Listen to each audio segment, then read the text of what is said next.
Ya está. Vamos a comenzar entonces. La exposición del examen de titulación de nuestro estudiante Clever Andrade.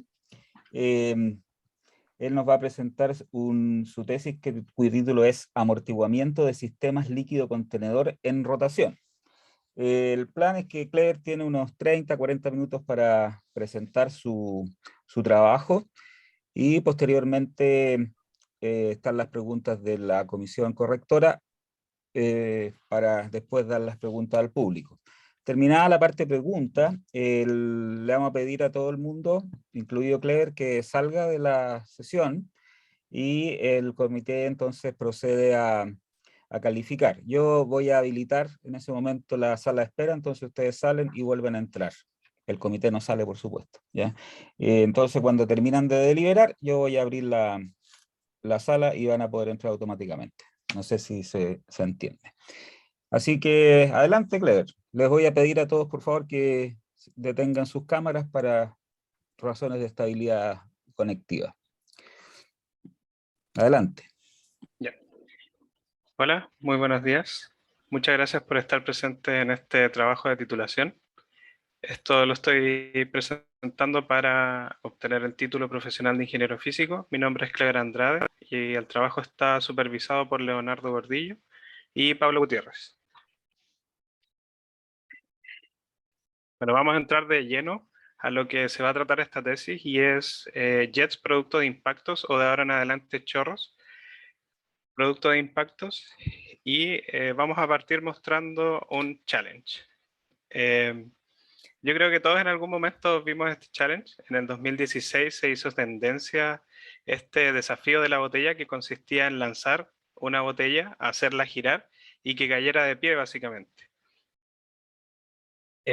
Bueno, yo vi a mi hermano haciéndolo, yo incluso hice el challenge, seguramente algunos de ustedes si tienen hijos también lo hizo, o algún hermano, por ahí tuvimos relación con este challenge.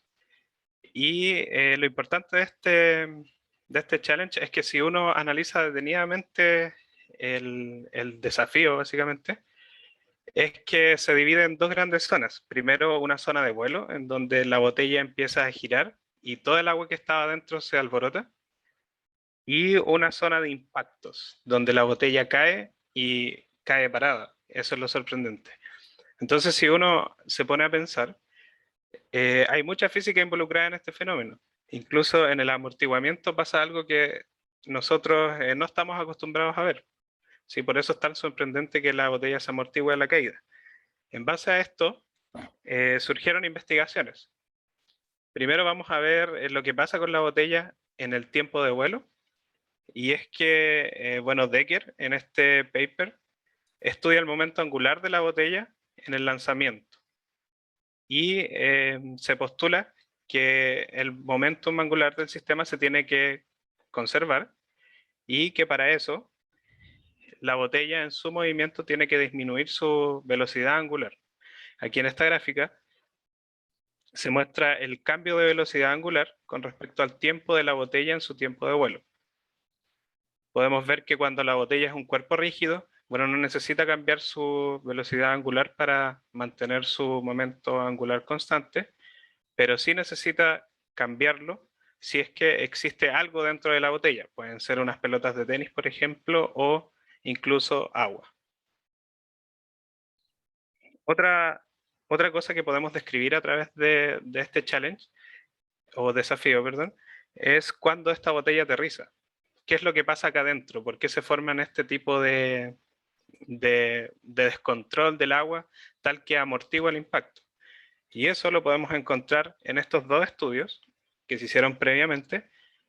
Uno es de Ankoviak, que estudia la formación de jets o chorros en contenedores y que básicamente toma tubos de ensayos y los lanza en una distancia pequeña, alrededor de 20 centímetros de altura. Y él nota que cuando el tubo de ensayo va cayendo se forma una perturbación acá en la superficie del agua de forma semiesférica, la cual al chocar se invierte y genera un chorro a alta velocidad que sale disparado, como en estas imágenes. Y indica que también que la perturbación tiene un origen en la tensión superficial, o sea, el ángulo de contacto entre el fluido, este ángulo de acá, y la pared del contenedor. También demuestra que si es que este ángulo es 90 grados, es decir, no hay una perturbación en el agua, el jet no se genera. Por otro lado, tenemos el experimento de Killian, que es este de acá, el donde él toma esferas con agua en su interior a diferentes porcentajes de llenado. Por ejemplo, acá tiene 0%, acá tiene 30% y acá tiene 70% de agua. Este es el tiempo inicial 0 y este es el primer rebote que realiza la esfera. Este es el segundo rebote que realiza la esfera. Entonces podemos ver a través de estas imágenes que si la esfera no contiene agua, rebota normalmente. Pero si es que contiene agua, en el segundo rebote este fenómeno se amortigua. Y esto se debe a que en su interior hay una perturbación previa, que es lo que vimos también en el desafío de la botella anteriormente. Entonces, ¿qué oportunidades de investigación podemos determinar a través de esto? Bueno, primero en el experimento de Ankoviak, se realiza a pequeña escala, permitiendo que la tensión superficial del agua cumpla un rol fundamental en la formación o supresión de los chorros. Y por otro lado, en el experimento de Killian, nos muestra que existe amortiguamiento del sistema líquido contenedor tras una perturbación.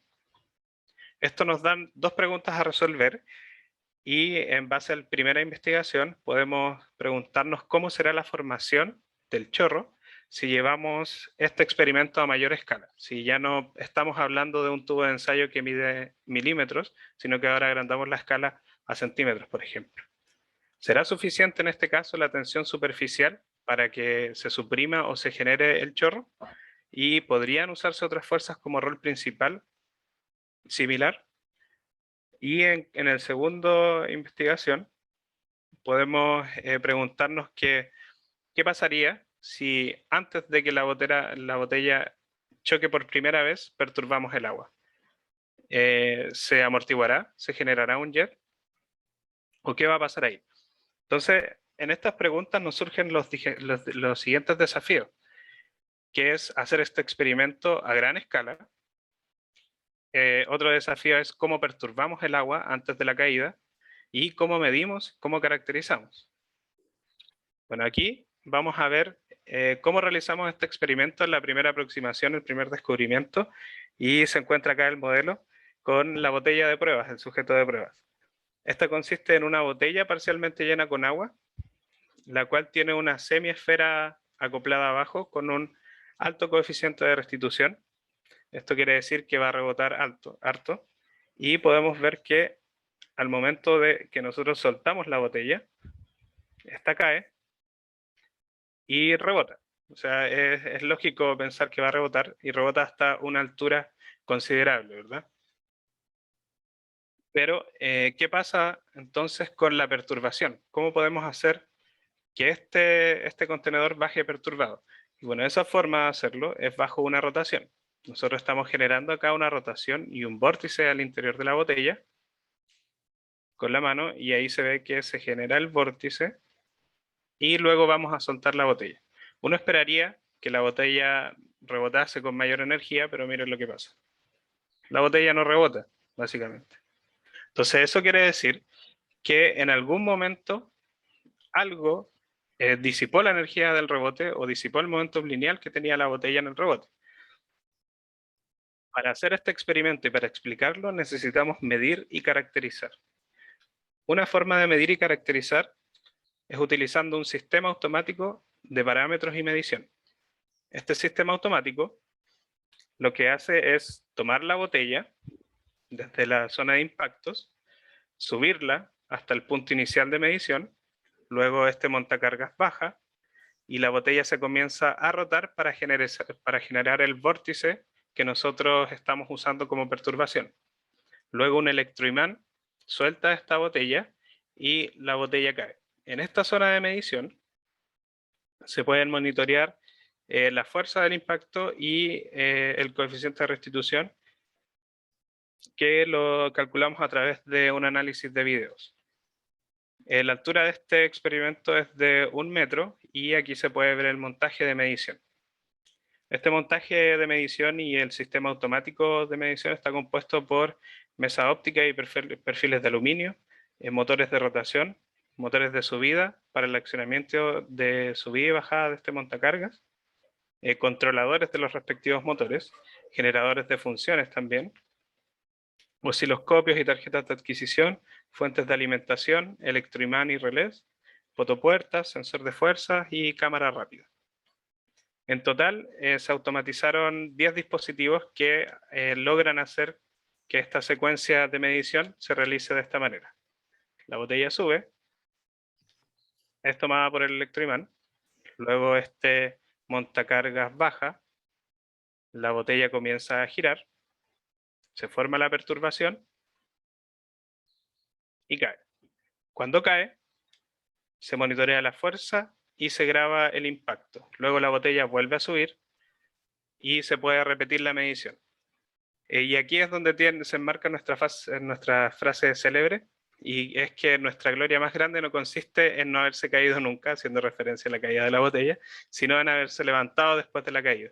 Esto es porque invertimos mucho de nuestro tiempo en hacer de que esta botella se reposicionara sola, llegara al mismo punto de medición, y básicamente es porque queremos disminuir los errores sistemáticos que podemos cometer si es que existe intervención humana dentro del experimento. Bueno, este montaje experimental permite realizar ensayos de impactos. Estos ensayos de impactos se componen de una perturbación, ¿verdad?, del agua dentro de la botella, y que se hace básicamente con una rotación de la botella. Esta rotación se hace a diferentes velocidades, como pueden ver acá, y que nosotros la caracterizamos en función a los pulsos que se ingresan a los drivers del motor de rotación. Aquí se puede ver que a mayor rotación se va formando un mayor vórtice dentro del agua. Una vez que se genera la perturbación dentro de la botella, nosotros liberamos la botella y monitoreamos con una cámara rápida de alta velocidad y grabamos un video de adquisición a 2000 fps de la botella cayendo, como se puede ver acá. La botella cae, impacta y rebota con el agua en su interior. Nosotros a través de esto podemos hacer un análisis de videos, pero más bien un análisis de imágenes, porque estamos graficando la columna central con respecto al tiempo, y eso nos daría una forma así. Y aquí nosotros ajustamos una recta en esta zona para saber la velocidad de caída de la botella, y ajustamos una recta en esta zona para saber la velocidad de rebote de la botella. Y eso nos permite a nosotros calcular el coeficiente de restitución, es decir, cuánto sube la botella.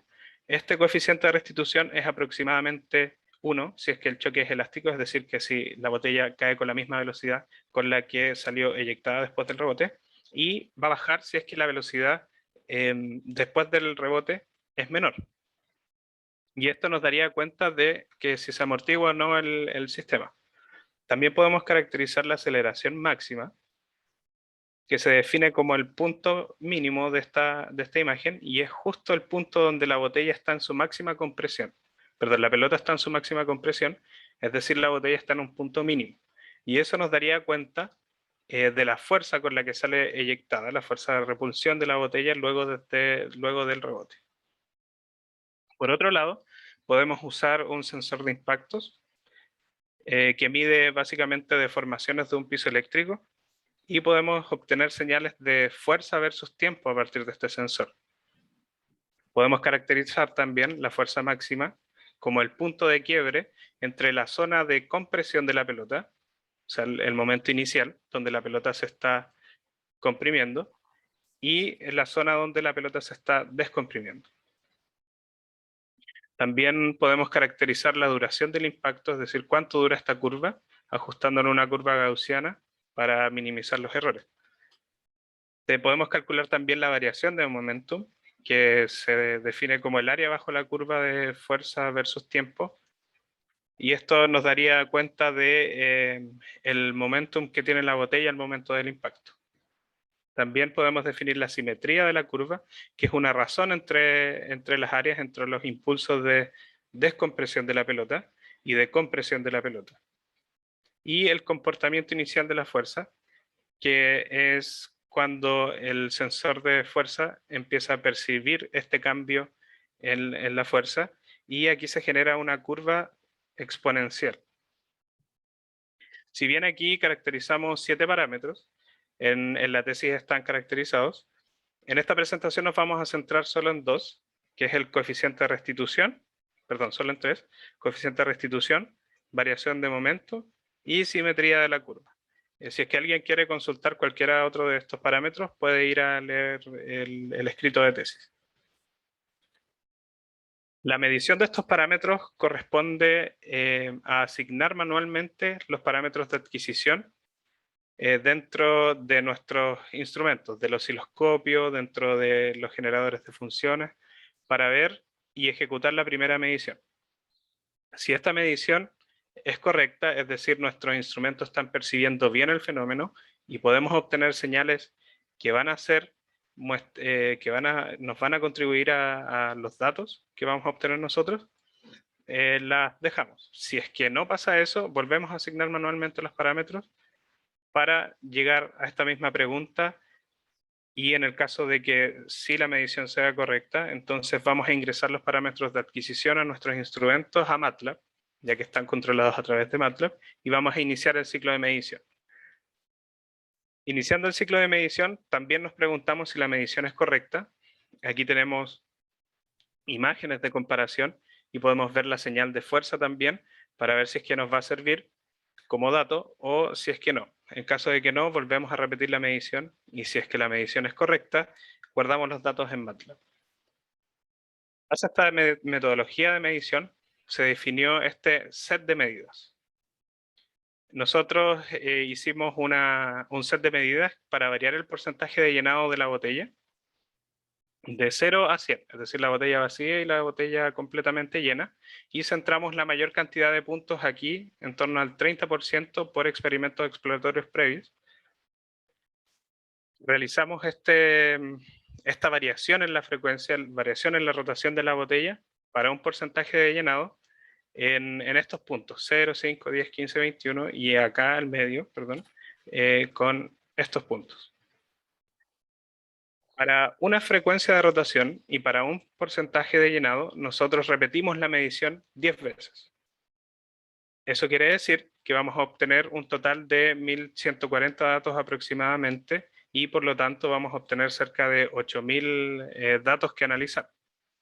Si uno ve el gran volumen de datos, se puede preguntar cómo filtramos estos datos, básicamente. Y esto es haciendo un filtrado en base a la desviación estándar.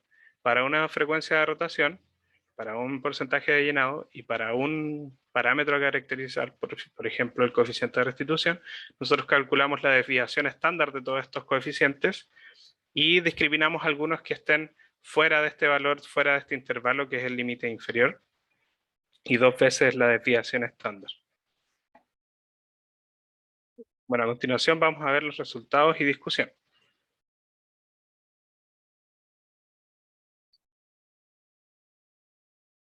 Primero, vamos a ver qué es lo que pasa con el fluido dentro de la botella. Aquí tenemos una botella en el punto inicial que está bajo la presencia de rotación, ¿verdad? Y se está generando el vórtice. En este punto, la fuerza de gravedad es igual a la fuerza centrípeta del fluido, y eso quiere decir que la botella no se va a caer y el fluido se va a quedar estático ahí en la botella. Pero cuando nosotros soltamos esta botella, y se va a ver que va a ir bajando,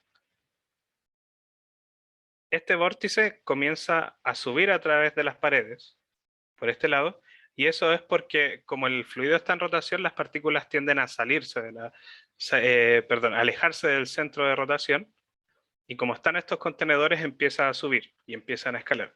Y se mantiene ese escalamiento durante toda la bajada de la botella. Pueden ver acá cómo se va formando este cilindro relativamente uniforme que va a impactar acá en nuestros sensores.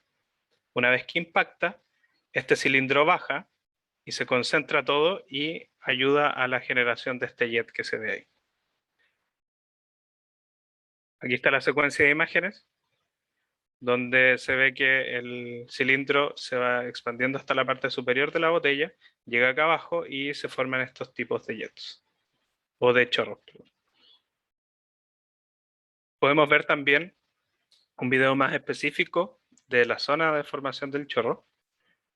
Y podemos ver que aquí la botella, el agua está totalmente distribuida, empieza a bajar y contribuye a la formación de nuestro chorro. Este chorro es bastante inusual, no se parece mucho al obtenido por Ankoviak, así que nosotros decidimos llamarle chorro en forma de hongo de Girols, que es un hongo que se come mucho en Francia. Ahora vamos a pasar a ver los resultados y mediciones con la cámara rápida. Habíamos dicho entonces que la cámara rápida nos permitía caracterizar el coeficiente de restitución del sistema. Acá tenemos un gráfico de coeficiente de restitución versus las frecuencias de rotación para fracción de llenado 0 y para fracción de llenado 1. Bueno, este gráfico nos indica que aquí, en este punto, está el promedio de los datos para una misma medición. Recuerden que eran 10 datos para una misma frecuencia y para un mismo porcentaje o fracción de llenado. Y estas barras de error indican la dispersión de los datos que existen detrás de este promedio. Uno puede representar, como esto se ve constante, el coeficiente de restitución para una fracción de llenado 0 como esta línea punteada que corresponde al promedio de los puntos. Y como vemos, el coeficiente de restitución marca un valor bastante alto, en torno a 0,845, 0,85. Si nos vamos al caso de la botella llena, uno esperaría que el coeficiente de restitución fuera aproximadamente igual a este, y acá se indica también el promedio en línea azul, junto con los datos en su dispersión, y nos indican que el coeficiente de restitución es aproximadamente 0,6.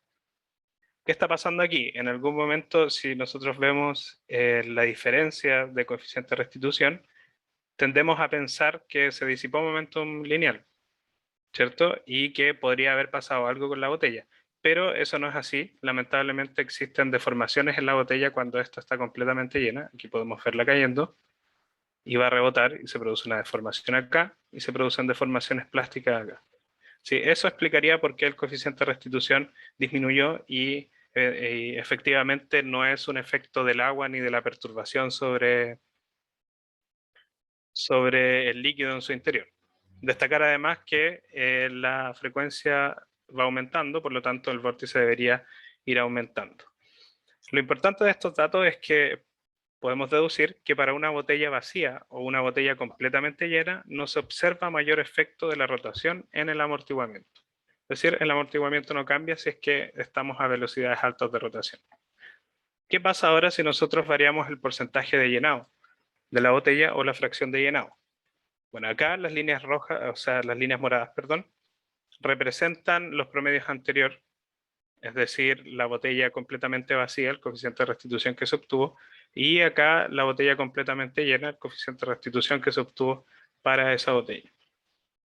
Como podemos ver, el coeficiente de restitución va disminuyendo. Eso quiere decir que a medida que nosotros aumentamos la rotación del fluido en su interior para un porcentaje de llenado, por ejemplo, del 8%, el coeficiente de restitución va a disminuir y va a pasar de 0,85 a 0,7. Y a medida que nosotros vamos aumentando esta fracción de llenado, podemos ir encontrando un punto mínimo, que sería este punto de acá, donde la fracción de llenado es 0,43, en que el coeficiente de restitución pasa de ser 0,85 a 0,35 aproximadamente. O sea, existe una amortiguación considerable de la botella, y esto quiere decir que la botella no rebota cuando hay presencia de rotación del fluido. Rebota, pero rebota muy poco, básicamente. Si nos centramos en el óptimo, podemos ver que hay una zona acá que se mantiene constante. Y esta zona constante se debe a que para frecuencias de rotación aproximadamente 5 o incluso 7 kHz, podemos ver que aún no se genera una perturbación en la superficie. Pero a medida que nosotros vamos aumentando la velocidad de rotación, por ejemplo acá a 10 kHz, ya se ve un ángulo entre la pared del contenedor y la superficie del fluido. Por lo tanto, empiezan a aparecer estas formaciones de chorro y se empieza a amortiguar el sistema. aquí está 10 kHz, y ya cuando el vórtice es considerable, como en este punto, el coeficiente de restitución baja notablemente. Esto nos puede dar cuenta de que el chorro de agua, al invertirse, produce un amortiguamiento del sistema como el que vimos en los experimentos previos. También, una cosa interesante a analizar es el punto de inflexión de la curva de coeficiente de restitución versus frecuencia. Pasa que para una fracción de llenado de 0,34 o fracciones de llenados menores al óptimo, que era 0,43, se observa también esta constante debido a la no presencia de perturbaciones en el agua, y luego decae y llega hasta un punto mínimo y luego sigue subiendo. Uno esperaría que si estas curvas se parecen al mínimo, bueno, fuera una tendencia a estabilizarse y no subiera repentinamente el coeficiente de restitución. Y analizando los videos nos podemos dar cuenta de lo siguiente. Cuando la botella baja, se acumula una gran porción de agua acá, produciendo que el jet salga de forma extraña, que el chorro salga de forma extraña, y que empiece a explotar básicamente a la mitad de la caída. Esto explicaría una anomalía en el amortiguamiento y la aparición de este punto de inflexión. Vamos a ver un gráfico resumen ahora de coeficiente de restitución mínimo y la fracción de llenado. Acá se grafican dos coeficientes de restitución, un coeficiente de restitución mínimo y un coeficiente de restitución asintótico. El coeficiente de restitución mínimo consiste en la mínima medida de la curva coeficiente de restitución versus frecuencia en este valor, ¿sí? Y el asintótico se refiere al valor de coeficiente de restitución que alcanzó en su última rotación, es decir, en 21 kHz. Podemos ver entonces que esta curva forma una especie de parábola en donde el coeficiente de restitución parte de un valor más alto, 0,85, llega hasta un mínimo que es 0,35 y después comienza a subir de nuevo. Esta especie de parábola nos indica que existe un mínimo de fracción de llenado para el cual, un óptimo de fracción de llenado para el cual la botella amortigua su aterrizaje. También podemos ver que acá estas dos curvas se separan debido a que el coeficiente de restitución mínimo está calculado en base al punto de inflexión y acá empiezan a aparecer esas acumulaciones en la parte superior de la botella que yo les había conversado. Pasemos a ver ahora los resultados de las mediciones con el sensor de impactos.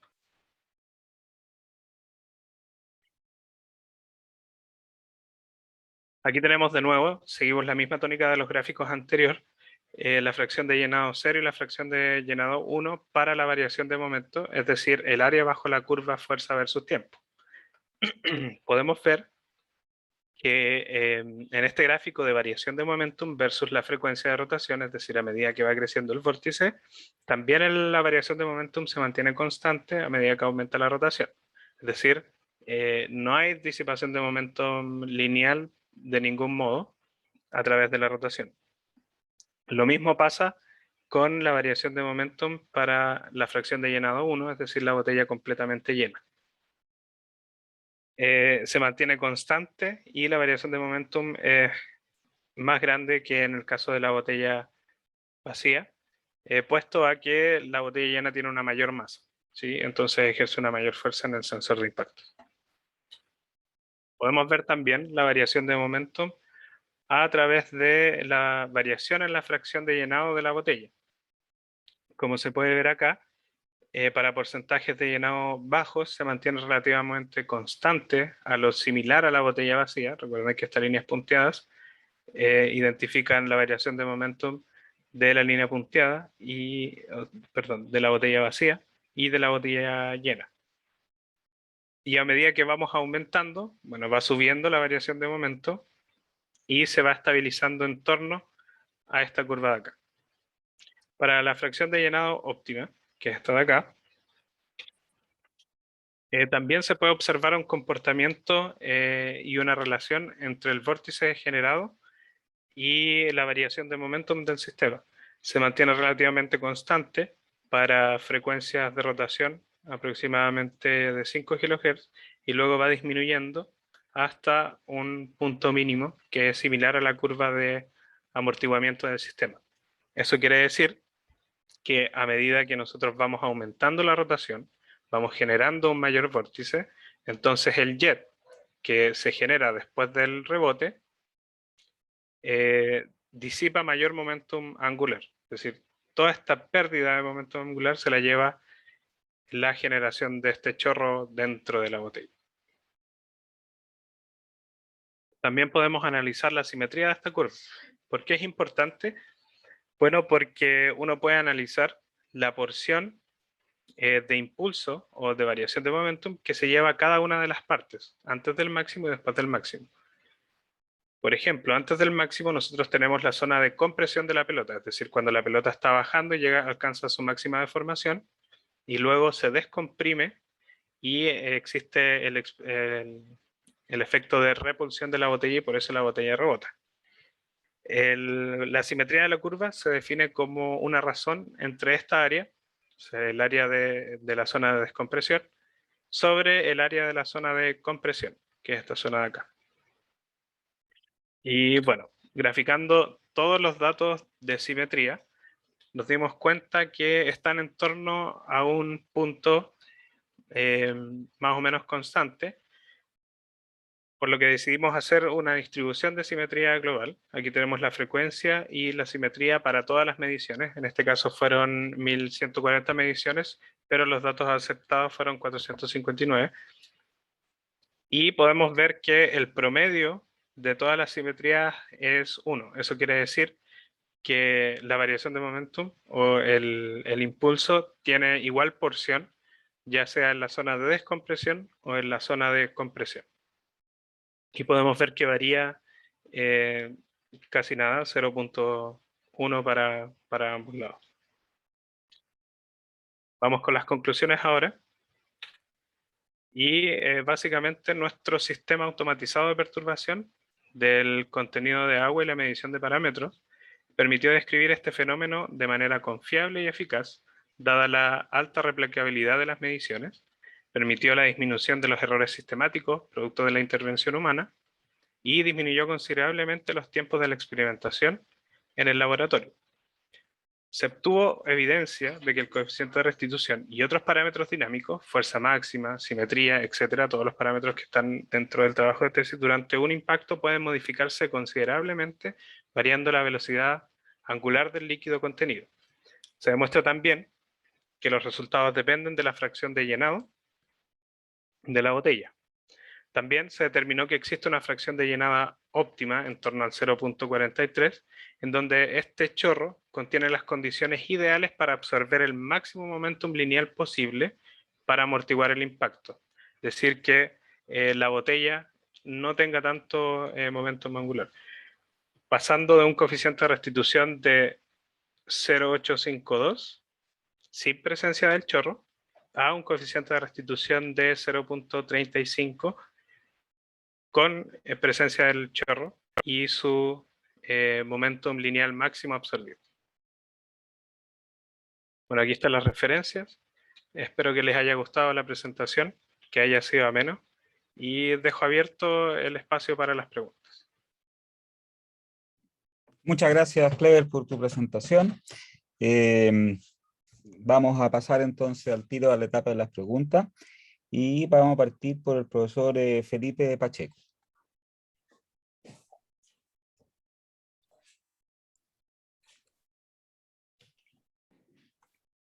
Pues, Clever, muchas gracias por la presentación. La verdad es que me gustó mucho, está muy clara y muy bien organizada. La tesis ya la había leído y pues también está muy bien escrita. Había algunas dudas que creo ya me resolviste bastante durante la presentación. Me gustó mucho tu presentación.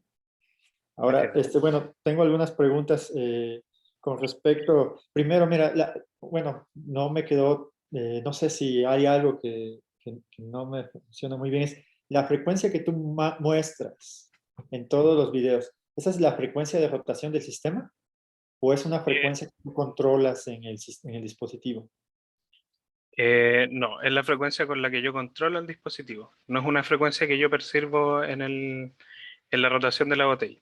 Si bien se hizo una calibración que estaba en la tesis de velocidad versus frecuencia, Sí. en los gráficos se graficó respecto a la frecuencia de pulsos que se le ingresan a los dispositivos de control, básicamente. Okay. ¿Es lineal esa relación?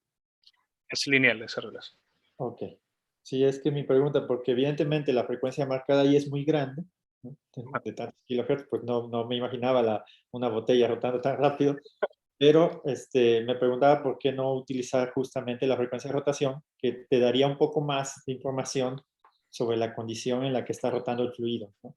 Pero bueno, entonces Sí, ya me queda claro que es entonces la frecuencia que tú controlas en tu dispositivo electrónico. exacto. De todas maneras, ya recibimos correcciones por parte de Pablo, que también hacía esa observación y van a estar incluidas en el escrito final de la tesis. Notar también que para la rotación máxima, la botella rotaba a 12 revoluciones por segundo aproximadamente. Ok, ok. Bueno, sí, es que eso también justamente era el punto, ¿no? ¿Por qué no mostrar en términos de rotación? Bien, la siguiente pregunta, voy a tratar de ir en orden así conforme fui viendo tu presentación. Hay un video inicial en el que muestras el impacto cuando tú estás parado, Ajá, que contrasta mucho con, bueno, que yo veo que contrasta con los resultados que tú obtienes cuando impactas, es que veo que en tu impacto, cuando no es controlado, la botella básicamente tiene un impacto totalmente inelástico, ¿no? O ajá. sea, cae el líquido y básicamente se queda ahí la botella. Mientras que en el sistema controlado, pues tu coeficiente de restricción llega a 0.3, ¿no? Eso significa que siempre hay una velocidad de eyección de la botella. Exacto. ¿A qué crees que se deba principalmente esa diferencia? No sé, si quieres puedes poner el video al principio, si no, Ya, pero supongo que, sí. ¿no? Mira, es bueno poner el video para responder la pregunta. Sí, sí, sí. Ese, justo. Entonces, Sí, en este caso, sí, exactamente. Porque el aquí, primero pues llega hasta tu cintura, ok. Y sí, ahí cuando lo estás rotando, pues ya cae el líquido y el impacto parece ser totalmente inelástico. O al menos el coeficiente de restitución seguramente no pasa de 0.1. claro. Vamos a dejar que pase el video. Ah, Efectivamente, aquí no rebota nada, es completamente inelástico. sí. Y bueno, para el caso de la botella, con sistema automatizado, voy a encontrar un video aquí, se puede ver que sí rebota, ¿verdad? Sí. Bueno, y esto básicamente se debe a que cuando nosotros pasamos del sistema no automatizado al sistema automatizado, tuvimos que agregarle masa a la botella. Eso quiere decir que tuvimos que fabricarle esta especie de engranaje para su rotación, que se puede ver aquí, esta especie de engranaje y esta pieza de hierro dulce para que lo pescara el electroimán. ¿Sí? Eso está agregando peso a la botella y eso quiere decir que necesitaríamos más volumen de agua para intentar llegar a la amortiguación inicial que teníamos con la botella sin todo este aparataje. Eso es porque la porción de agua ahora es menor en comparación a la masa de la botella. Y eso es un unos datos que también nos gustaría explorar en investigaciones posteriores. ¿Cierto? No, Cómo va afectando la porción o la masa de agua en comparación a la masa de la botella, o si bien dejar esta masa constante. A medida que vayamos aumentando la masa de agua, la masa total de la botella vaya quedando constante. sí, justo eso. Algo que estaba por preguntar también era eso, la masa de un sistema sólido equivalente, como aquí dices, mencionas la masa del sólido, ¿no? Que es parte de la botella y eso afecta el rebote. Eh, Oye, ¿y qué tanto afecta el hecho de que no sea simétrico cuando tú lo dejas caer? ¿No? Evidentemente tú estás moviendo la botella así y el chorro que se forma en el interior, pues tiene mucho más asimetría que el sistema que tú rotas controlado, ¿no? En donde es muy simétrico. ¿Crees que eso podría tener alguna importancia? Lo pregunto porque en este challenge que muestras en el desafío de la botella, evidentemente eso pasa, ¿no? El líquido, como va rotando, pues va todo ahí como un sloshing, ¿no? Un chapoteo, y ese chapoteo pues produce casi un impacto inelástico, totalmente inelástico, ¿no? ¿Crees que la asimetría, en ese caso, esté jugando algún papel del chorro? Em, ¿O que sea más importante la masa? ¿Cuál consideras tú que podría ser? yo creo que es más importante la masa del agua dentro de la botella que la simetría del chorro. Que si el chorro no se forma simétricamente, incluso lo vimos en algunos puntos en donde la botella no caía completamente derecha, también se amortiguaba aproximadamente al mismo coeficiente de restitución. Ok, bueno, bien. Oye, ahora, cualitativamente explicas que hay bueno, muestras en tus videos y en tus experimentos que hay un coeficiente de restitución, bueno, una fracción de llenado óptima para tener el mínimo coeficiente de restitución, que es 0.43. ¿No? Sí, lo veo. Eh, 0.43. Bueno, mi pregunta primero es, ¿por qué 0.43? ¿No? Eso evidentemente, como dices, pues podría estar afectado por la masa, etcétera. Pero me preguntaba, ¿por qué 0.43? Y si tiene algo que ver el hecho de que el sistema esté cerrado para que haya ese cambio. O sea, si tú tuvieses una botella con la misma masa, todo igual, pero abierto, ese 0.43 de fracción de llenado, ¿tiene que ver con que esté abierto o cerrado el sistema? Eh, la verdad es que no creo que tenga relación, Ujú. porque, bueno, vamos a poner un video de un jet aquí, por ejemplo.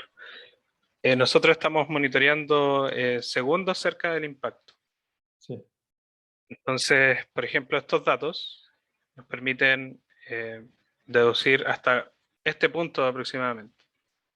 sí. ¿Sí? Y acá el jet aún no ha llegado a la parte superior de la botella. Entonces, que la botella esté cerrada o que la botella esté llena, creo que no cambiaría el coeficiente de restitución, porque el choque del jet en la botella hacia arriba sucede mucho después, Fíjate, básicamente. te lo preguntaba justo, ese video está muy bien, porque si ves ahí el jet, el remolino que tú formas, moja toda la botella, ¿no? Si Sí. pones el video, por ejemplo, moja toda la botella y llega hasta la parte de arriba. Eso quiere decir que Ujú. en la parte de arriba forma como una especie de cúpula que al momento del impacto se va a colapsar, ¿no? Sí, Si la botella estuviese abierta, pues el líquido evidentemente ya no tendría un límite para formar ese cono, ¿no?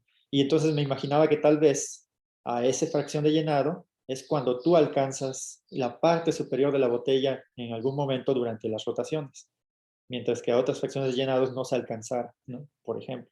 Bueno, era una de mis preguntas. Entonces tú dices, no tiene que ver con el hecho de que esté abierto o cerrado, porque en los experimentos de que mostrabas al principio, Antoviak, ¿no? ujú. Jakobiak, Kubiak. él hacía los impactos como con un tubo de ensayo, ¿no? Y era libre en la parte superior y pues el jet sale, ¿no? Claro, quizá reforzando ese punto, si la Sí. botella estuviese abierta, no veríamos este punto de inflexión, dada la acumulación de agua en la parte superior, y esto sería más una especie de plató al final. Ajá, ok. Eso podría pasar. Si se podría evaluar también, eso está bastante interesante. Sí. Bueno, tengo muchas preguntas, pero yo creo que nada más te voy a hacer una más, porque pues somos varios. En la última diapositiva, en la 27, tú mencionas bueno, que dicen, no, pues es simétrica, ¿no? Pero claramente no lo es, ¿no? O sea, hay están por delante ahí justo de la línea que marcas, pues se ve Ajá. que la curva no es simétrica. ¿Por qué no hacer un ajuste tipo Chapman o algo así, un tipo de gráfica que tiende a tener una curva no simétrica?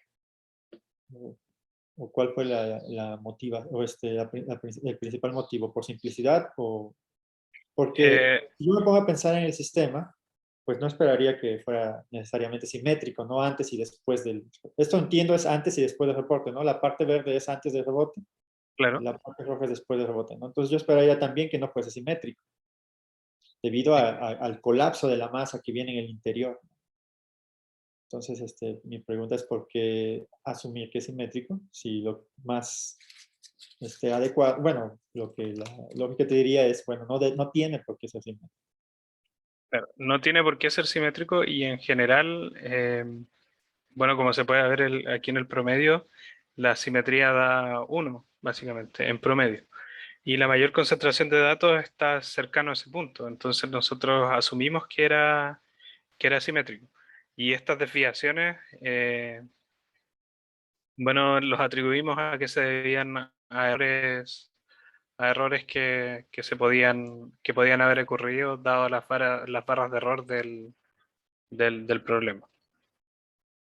Ok. Bueno, pues nada, muchas gracias por las respuestas.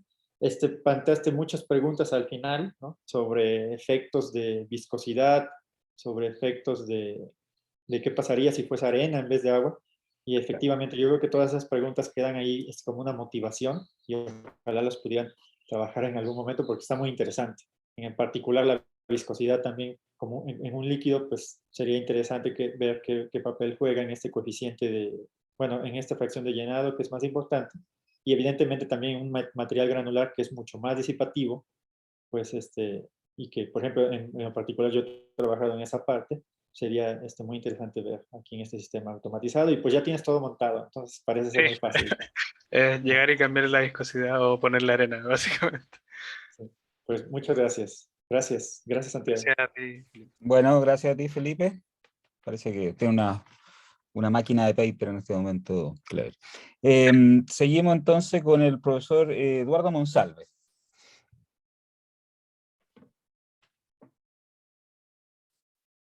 Sí, hola. Bueno, me sumo a los comentarios positivos de Felipe. Encontré que la presentación fue muy clara, muy visual. Te diste el tiempo suficiente para explicar bien el fenómeno antes de empezar a mostrar los resultados más cuantitativos.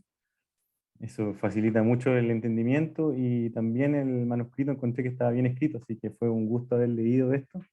Muchas gracias. Encuentro que el trabajo es muy metódico, lo que permite sacar conclusiones bastante claras de lo que pasa.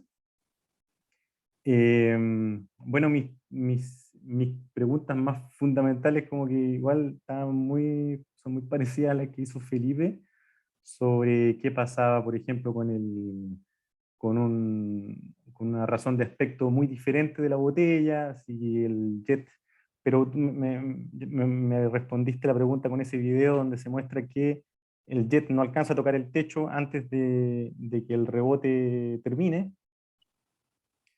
Ahí mismo, sí. Yo, claro,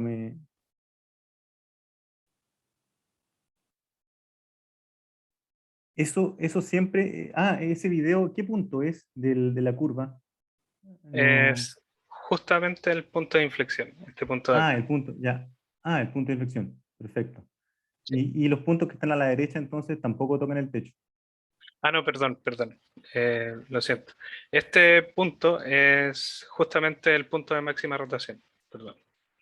Por eso se forma una acumulación, una gran acumulación de agua en la zona superior, aquí. ¿Sí? Perfecto. Ya. Y Entonces, eso, ya. dime. Sí, entonces ningún coeficiente de restitución está medido está medido después de que el jet toque el techo, ¿verdad? No, Ok, ningún coeficiente. Ujú. perfecto, muchas gracias. Y no sé si, ¿te imaginas tú que el hecho de poner la botella en rotación antes, puede haber algo similar si uno solamente se imagine, por ejemplo, un doble cilindro donde coloque el agua cerca de la pared y es con algún tipo de compuerta que se abra antes de la caída, que no sea necesariamente en rotación? ¿Sería algo similar? O, no sé, me imagino yo que en este minuto la rotación juega un rol disipativo o solamente funciona como una bomba centrífuga para subir el agua. más que lo que disipa en sí por estar rotando. No sé si se entiende mi pregunta, quizás. Sí, voy a ver si entendí bien el punto. Pero tú dices poner una especie en vez de rotar la botella, buscar otra forma de perturbar la botella. Claro, otra forma de hacer que el agua esté más arriba Ya. antes de caer, porque quizá podría imaginarnos una superficie, o sea, una situación donde el agua esté arriba y tenga el tiempo para caer durante el rebote y se forme el jet de manera similar, pero que el agua no esté necesariamente rotando. ¿Podría ocurrir algo similar? O... Sí, podría ocurrir algo similar. De hecho, en los experimentos exploratorios, en vez de girar la botella, se agitaba con un shaker, ¿sí? Hacia arriba y Ya. hacia abajo la botella. Y ahí se dejaba caer y se veía también una disminución en el coeficiente de restitución. Creemos que no depende tanto de cómo perturbar el fluido, sino más bien que el fluido esté perturbado antes de impactar el piso.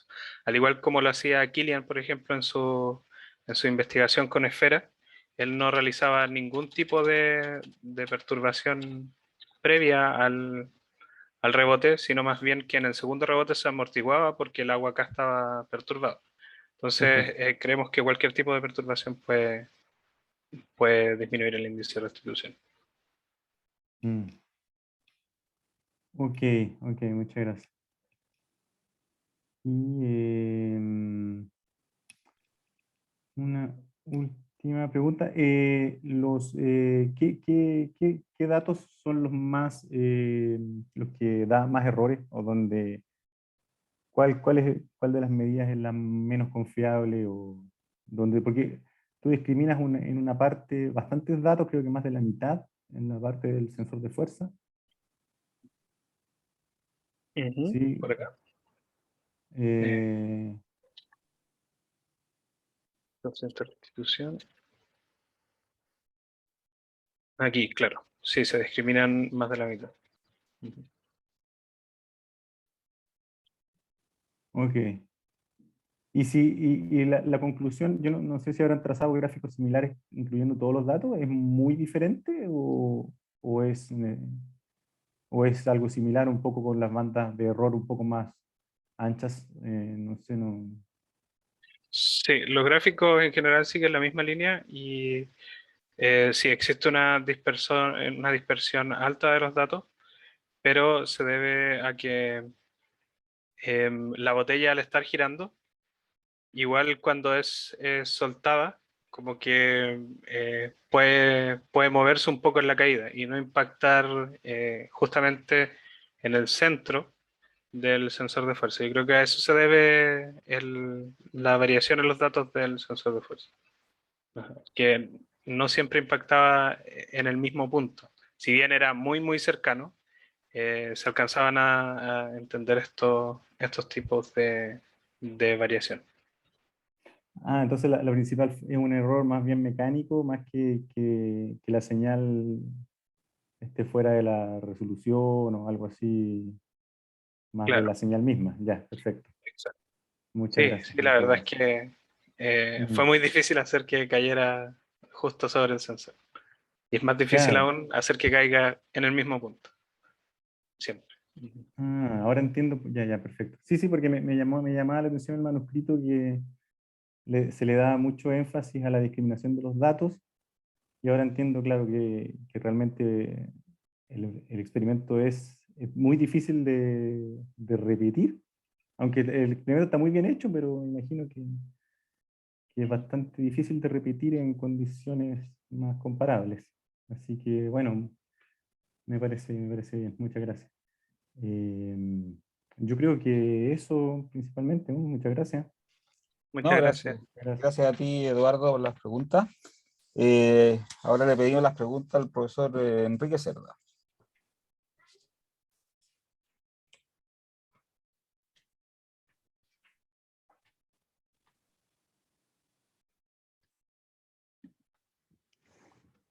Hola, Clever. Hola, profesor. Parece que estaba muteado cuando saludé recién. No sé si, si lo escuchó. Me sumo a todo lo que han dicho los colegas, Felipe y Eduardo. Muy buena la tesis y la presentación. Quizá una cosa que nos han dicho, quizá lo dijo Eduardo, que el setup está muy, muy bien hecho. Me impresionó el setup. Es para obtener datos de manera masiva. Entonces, eso es re bueno con algo que tiene tanto ruido. Una cosa, una inquietud que tenía, pero se la respondiste a Felipe, es que tienes que, para hacer todo esto, tienes que agregarle masa al sistema y eso me inquietaba un poco. Le agregas más abajo y más arriba. Esa bola que le pega abajo y la parte de arriba para tomar la botella. Entonces, claro, ¿qué tanto dependen tus resultados de eso? Ya se lo comentaste a Felipe. Tenía una pregunta respecto también de la simetría de la curva de fuerza. Porque, típicamente en ingeniería, se pone la curva esa de fuerza, en ingeniería, en un sistema tan complejo como este, uno tiende a usar leyes de conservación y leyes integrales para decir algo. Se aleja, digamos, del momento en que pasa la acción y se fijan las cantidades iniciales y finales. Entonces, viendo esa curva, y yo entiendo, dime si estoy en lo correcto o no, que tu momentum inicial es igual al final. Sí, claro, o sea, el impulso, la variación de momentum inicial, o sea, cuando la pelota se está comprimiendo, es igual al momentum cuando la pelota se está descomprimiendo. Perfecto. Entonces, yo veo al comienzo, al inicio, una rotación y una caída. O sea, la rotación es angular, entonces es la caída la que lleva todo el momentum lineal, Exacto. ¿no es cierto? Y después del impacto, está la rotación todavía y está el movimiento del objeto como un todo y el agua. ¿Okay? Entonces, ¿cómo me describirías tú cómo se conserva el momentum final? En realidad la botella no está rotando cuando impacta el piso. Si, la botella se empieza a rotar, la botella se detiene y se deja que solamente el líquido en su interior esté rotando y forme este vórtice. Uh-huh. Luego esta choca en el piso y rebota, básicamente. Bueno, los resultados decían que acá que si la botella está vacía o llena, entonces el efecto de la rotación es básicamente despreciable. O sea, no creemos que haya disipación en el momentum lineal ni tampoco angular. Entonces, cuando aparece el agua, el momentum angular de, de la botella y del agua, básicamente, sigue siendo básicamente despreciable por todo el momentum que contiene la botella y el jet, por esta gran masa de la botella. Así yo lo consideraría despreciable en todo momento. ¿Qué sería despreciable? La rotación del líquido. El momentum angular producto de la rotación del líquido. Ok, perfecto, pero olvídate de eso porque el impulso te da solamente momentum lineal. Claro. Así que la rotación se suma, eso suma a cero, digamos, desde el punto de vista del momentum lineal. ¿Okay? Entonces, mi pregunta es, si el momentum se conserva, ¿cómo lo hace, digamos? ¿Cómo el agua y el objeto, la botella, eh, eh, siguiendo el movimiento de ambos, digamos, eso, el movimiento final equivale al momentum inicial? ¿Cuál es la visión de eso? ¿Cómo lo ves tú? Yo lo veo que el momentum lineal de la botella, después del choque, está siendo disipado por este jet que se genera. O sea que el agua en su interior absorbe mayor momentum lineal del impacto que la propia botella. Entonces eso produce que se amortigüe, pero que se siga conservando el momentum porque el agua se llevó todo, prácticamente todo el momentum lineal. Okay, el agua se lleva todo el momentum lineal. Y en vista de eso, desde el punto de vista del coeficiente, ¿qué conviene, digamos? ¿Qué conviene? ¿Que el agua se lleve todo el momentum lineal o que el agua lo convierta en otro tipo de momentum? Por ejemplo, que con ese momentum lineal lo lleve a otra parte. ¿Cuál es el truco, en buenas cuentas, para poder lograr, en este caso, sería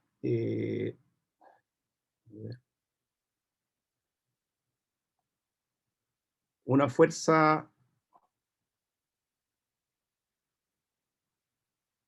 menor, ¿no? Mientras más el agua haga cosas más raras, menos predecibles, la fuerza sería menor, ¿no? Sí, efectivamente. O sea, la fuerza de impacto sería menor. Tenemos los datos de fuerza máxima también en el escrito y se ve que en presencia de rotación y en presencia de formación de jet, la fuerza con la que impacta la botella disminuye. Así que efectivamente la fuerza es menor. Perfecto. Déjame ver. Bueno, esa pregunta te la hizo ya Eduardo. O sea, si tú entiendes el mecanismo que esto ocurre, ¿qué otro tipo de movimiento le puedes dar al fluido para que sea mejor disipador? Es un disipador entre comillas, porque en realidad el traspaso del movimiento al líquido nada más. Si tienes otra, digamos, otra intuición, digamos, de cómo mejorar esto como sistema disipativo. Yo, para mejorar el tema del sistema disipativo, yo partiría encontrando un óptimo en la relación entre la masa total de la botella y la masa del líquido. Creo que con Ok. eso se puede maximizar mucho más el coeficiente, el amortiguamiento y por ende minimizar mucho el coeficiente de restitución y ver lo que sucedía en los videos donde yo estaba lanzando la botella desde una altura considerable. O sea, Te hago una, una pregunta al respecto. Si tú dices ahí qué pasa si yo pongo un fluido viscoso, por ejemplo. ¿Okay? Ya tienes la intuición. Un fluido viscoso no va a ser un vórtice. Va a tender a hacer un movimiento, bueno, a formar una parábola y tener un movimiento de sólido rígido. ¿Qué pasaría, piensas tú, que en ese caso? yo esperaría que el choque fuera más elástico, que no se amortiguara tanto el impacto, debido a que se comportaría como un sólido rígido, como usted mismo acaba de decir. Si a medida que aumenta la viscosidad. Ahora, si nos ponemos en el caso extremo de que la viscosidad sea muy grande, prácticamente el coeficiente de restitución no debería disminuir, no se debería amortiguar. Perfecto. Muchas gracias. Muchas Nada más que gracias. preguntar. Muchas gracias a ti, Enrique, por las preguntas. Continuamos con el profesor Pablo Gutiérrez. Muchas gracias, Santiago, y muchas gracias especialmente, Clever. Me encantó la presentación. Bueno, yo conozco bien el trabajo, pero estuvo bien, es bonito verla presentada de esa manera entretenida. Así que te agradezco.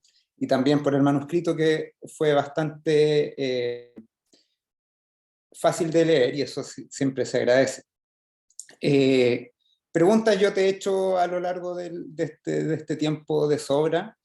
Creo que vale la pena como, sobre todo enfatizar, te voy a hacer una pregunta, sí, pero parto por así. La estaba guardando para el final. Pero quería partir haciendo el comentario que, bueno, lo mencionó primero Eduardo, también Enrique. Este es un montaje que quedó súper bueno y que no era para nada fácil de lograr, y que fue desarrollado en este periodo, en este último año prácticamente, con todas las restricciones que hubo. Algo que no sé si mencionar, pero en parte fue desarrollado en un laboratorio, ¿cómo decirlo?, alternativo. Y eso también tuvo como, denota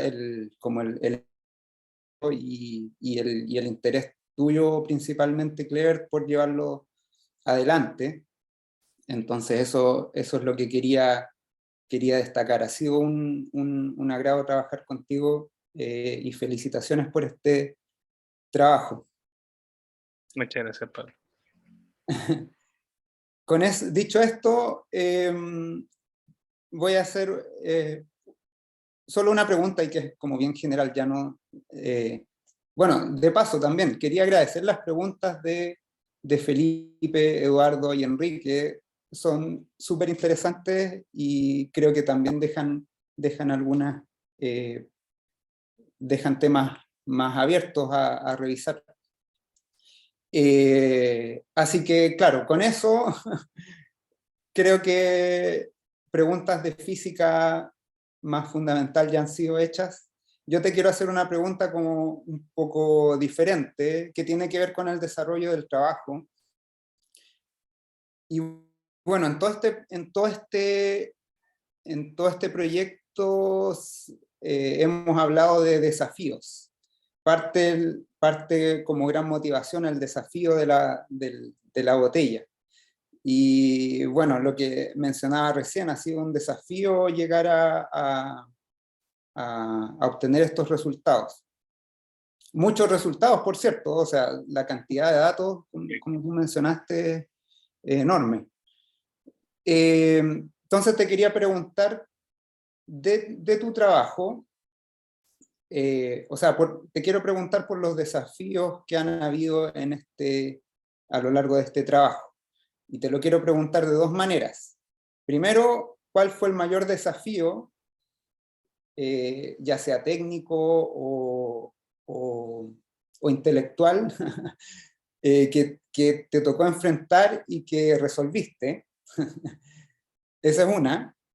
¿Y cuál fue, o cuál ves tú que es el desafío, algún desafío que está ahí presente, pero que todavía queda queda abierto? Esa es la pregunta. Ok. Bueno, respondiendo a la primera pregunta, yo creo que el desafío más grande fue la automatización. Hacer que este sistema se reposicionara solo. La verdad es que en conjunto con Javiera Catalán estuvimos mucho tiempo tratando de hacer que esta botella pudiera volver a su punto de inicio. Y cambiamos un montón de veces este montacargas, cambiamos un montón de veces los ejes. Primero pusimos un solo eje con un solo motor, después tuvimos que poner dos ejes con motores coordinados hasta que al final pudimos resolverlo, básicamente. Y un desafío que queda pendiente aún es básicamente ver cómo asociar estos resultados que se obtuvieron en esta tesis, todos estos resultados, en un modelo que permita describir este fenómeno. Ya hay miras hacia un modelo que va bastante bien, pero si bien todavía no está hecho el nexo entre los datos y el modelo, y eso sería muy bueno comprobarlo. Eso. Bueno, muchas gracias nuevamente y bueno, dejo el paso. Gracias a ti, Pablo, por los comentarios y preguntas. Por último, el profesor Gordillo, todo suyo, los comentarios y preguntas. Gracias, Santiago. Bueno, también me sumo, por supuesto, a los comentarios, tanto de la comisión como de Pablo, con quien estuvimos trabajando con Clever durante todo este tiempo. De verdad quedé muchas veces impresionado con las capacidades de Clever durante este trabajo. La velocidad a veces era sorprendente, pasaba de tener una idea de hacer algo a rápidamente tener resultados. He visto pocas veces esa capacidad en un alumno de pregrado. Y debo decir, bueno, eso alguien que lea la tesis o que haya visto esta presentación puede deducirlo, pero debo decir además que fue un agrado trabajar todo este tiempo con él. Debo decir que su espíritu de colaboración en el laboratorio ha sido increíble. Creo que no ha habido probablemente montaje en el que haya incidido o persona que haya estado trabajando con él a quien no haya directamente ayudado en alguna cosa en particular. Y eso es justamente lo que uno busca en un laboratorio, y específicamente en un laboratorio de investigación, en que el conocimiento va pasando entre las personas, y de las personas mayores hacia las más jóvenes. Y debo decir también que fue un gran compañero durante todo este periodo de la pandemia. Estuvo siempre ahí al pie del cañón en momentos muy difíciles. Este laboratorio tuvo agua de lluvia en algún momento hace 2 años, y ese fue probablemente el momento, este montaje fue el momento más crítico. Me acompañó a 2 mudanzas. Todos aquellos que trabajan en un laboratorio se pueden imaginar lo difícil que puede ser mover cosas. Este mismo montaje lo cargamos hace algunos meses de vuelta a la universidad. Ya el montaje pesaba considerablemente. Tuvimos que pedir ayuda a algunos laboratorios vecinos para llevarlo de vuelta al laboratorio. Así que eso es algo que es sumamente destacable y que no debía, debía dejar de dicho en esta presentación, sobre todo para que sea una inspiración para las otras personas que vienen más adelante. Yo solo tengo una pregunta, muy simple. Hay muchas cosas que se pueden hacer con el experimento, aparte de escribir un buen artículo sobre los resultados que ya tienes. ¿Cuál sería la siguiente cosa que propondrías, Clever, para que, suponemos, alguien más haga? La primera cosa, y una de las más simples, como decía Felipe también, sería cambiar la viscosidad del fluido en el interior, o cambiarlo por cualquier otra cosa, puede ser arena que esté dentro, para ver cómo se comporta y explorar si es que se puede abrir otra línea de investigación en torno a eso. Eh, Después ya serían detalles para seguir encontrando cosas óptimas, como lo que le decía al profesor Enrique, de variar la masa de la botella, hacer que la masa de la botella se mantuviera constante a medida que aumenta el agua y ese tipo de cosas. Pero hay mucho trabajo que hacer. Esta tesis tiene muchas preguntas abiertas que también están detalladas en el escrito, y ojalá es que alguien más se anime a continuar con este trabajo que ha costado mucho desarrollar el montaje, y bueno, está ahí para quien quiera hacer mediciones pueda hacerlo. Ok, súper. Creo que no tengo más preguntas. Ya, muchas Gracias. gracias, Leonardo. No sé si hoy día vemos que Clever tiene gran popularidad, entonces tenemos muchos asistentes y es mi deber ofrecer la palabra a un par de preguntas del público si es que quieren. Si no es así, me voy a permitir yo, siempre me tiento al final a hacer una pregunta de ignorante, que son bien peligrosas de repente. Así que disculpa, Clever. No, yo me gustaría saber cuál es o cómo podrías tú resolver algún problema que está en el mundo social, en las empresas, en los aviones, en los autos, no sé, con este resultado que tú estás obteniendo. ¿Tienes alguna idea que le podrías vender a alguien, por ejemplo, con esto? Porque esto me entiendo que es un estudio del amortiguamiento en el fondo, ¿no es cierto? Claro. En general se puede aplicar en varias cosas. La verdad es que estábamos viendo en un inicio, por ejemplo, amortiguar estos camiones que transportan combustibles cuando se volcan, por ejemplo. Podría evitar accidentes fatales. También hay algunos estudios sobre amortiguamiento, por ejemplo, que amortiguan las fuerzas del viento que ejercen en grandes edificios, en estos grandes rascacielos con contenedores de agua. También se podrían amortiguar, por ejemplo, el aterrizaje de drones, porque estos sufren una gran inestabilidad cuando chocan con el piso. Amortiguamiento de cohetes también espaciales se puede hacer para sus aterrizajes. Y bueno, de seguro debe haber alguna otra aplicación que a alguien se le debe ocurrir, pero nombré las que a mí más me hacen ruido. ¿Sí? Ya, perfecto. Sí, a mí se me ha ocurrido, por ejemplo, el amortiguamiento sísmico, que puede ser interesante aquí en Chile, digamos, ¿ah? Porque aíslan los edificios del suelo, entonces tal vez si uno le mete un líquido a eso, amortigua mejor. Así que se puede hacer muy popular, por no decir millonario, claro, con eso. Ya está, entonces les pediría entonces a todo el público, menos la comisión, que salgan y vuelvan a entrar, porque la sala de espera está habilitada para que los miembros del comité puedan poner su calificación de manera interna, digamos. Acuérdame el comité, por favor, de poner pausa a la grabación para no grabar eso. Digamos. Supone que este es secreto, no sé. Entonces, tengo esa duda hasta el momento. Ya, nos vemos entonces en un ratito. Dale no.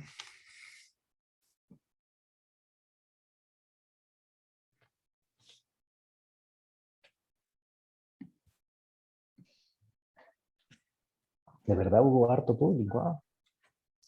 Claro, teníamos 50 asistentes. ¿No? Claro, y es lo máximo que te permite la cuenta, ¿cierto? ¿O es No 100? sé, no sé. No he tenido cursos tan grandes todavía.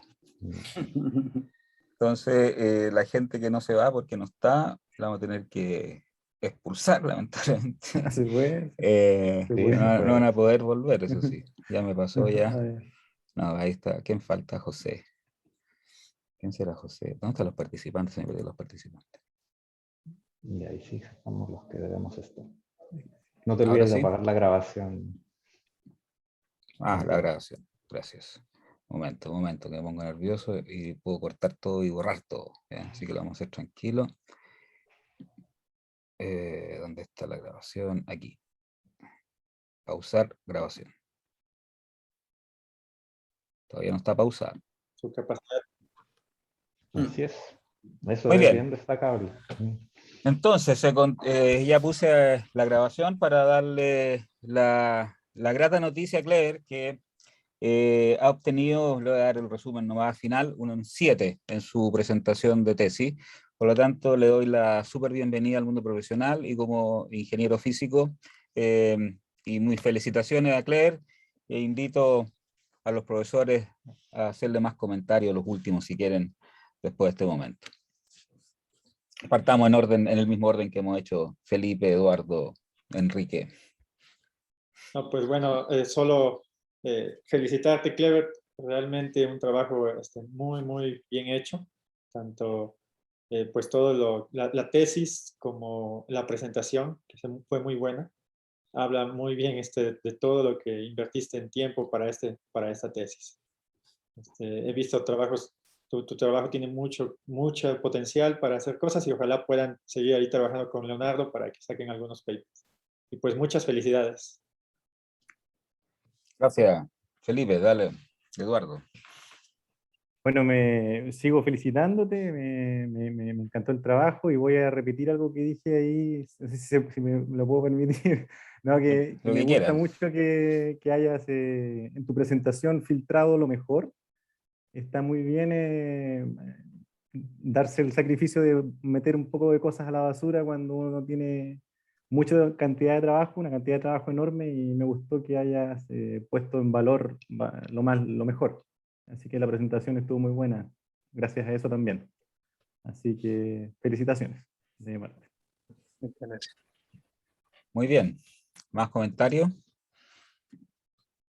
Bueno, yo por último represento también me imagino al público y a todos de felicitarte nuevamente. Valoro sí especialmente lo que mismo que decía Eduardo, que yo creo que es muy importante aprender eso. ¿Ah? Cuando uno hace una conferencia o va a una cosa internacional, no tiene que latear a la gente, sino que mostrar lo esencial del trabajo en el poco tiempo que le dan. Aquí uno da harto tiempo, pero una conferencia imagino que le dan con suerte 15 minutos, no sé cuánto estarán dando hoy día, que ya ni me acuerdo.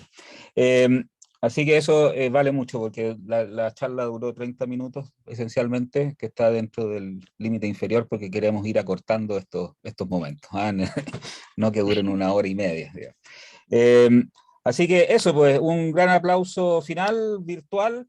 Ya nos estaremos viendo presencialmente para felicitarnos en alguna ceremonia de graduación por ahí. Y nada, pues que esté muy bien. Muchas gracias, Claire, por todo el apoyo por organizar esto. Y que vaya unas buenas vacaciones o en su trabajo que esté tranquilo. ¿Ah? Muchas gracias. Quería decir unas palabras también. Por favor. Voy a poner la diapositiva de agradecimiento. Bueno, agradecer a todas las personas que fueron parte de este lindo proceso, al profesor Leonardo Gordillo y al profesor Pablo también. Ellos estuvieron incondicionalmente apoyándome en todo este trabajo de tesis, sus consejos, me apoyaron en momentos difíciles, hubo momentos de mucha frustración, así que les agradezco mucho por el apoyo. En especial también a Javiera Catalán, que me ayudó un kilo en el montaje experimental. Siempre tuvo buena disposición, me hizo compañía, me apoyó psicológicamente en el proceso.